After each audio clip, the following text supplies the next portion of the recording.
কি নিজেকে সাফল্য দেখতে চান? তাহলে লাইফে এই কয়েকটি কাজ কখনই করবেন না। কখনই আপনার ক্যারিয়ারের চেয়ে আবেগকে বেশি প্রাধান্য দেবেন না। কখনই ওভার স্মার্ট সেজে নিজেকে উপস্থাপন করবেন না। পরিবারের সদস্যদের সাথে কখনোই খারাপ আচরণ করবেন না।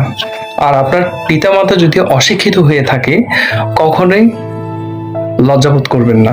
কারো বর্ণ শরীরের রং নিয়ে অবজ্ঞা করবেন না। আপনি যে কাজটা করেছেন, যদি হেরেও যান, হতাশ হয়ে যাবেন না, নিজেকে অবমূল্যায়ন করবেন না। কখনো কোনো বিষয় নিয়ে কারোর সাথে তর্কে জড়াবেন না।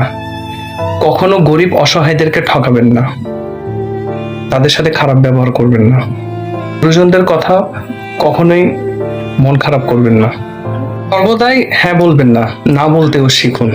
কখনোই আপনার জীবনকে কাউকে নিয়ন্ত্রণ করতে দিবেন না। যে মানুষগুলো আপনাকে কঠিন সময়ে সাহায্য করেছে, তাদেরকে কখনোই ভুলে যাবেন না। আপনি যে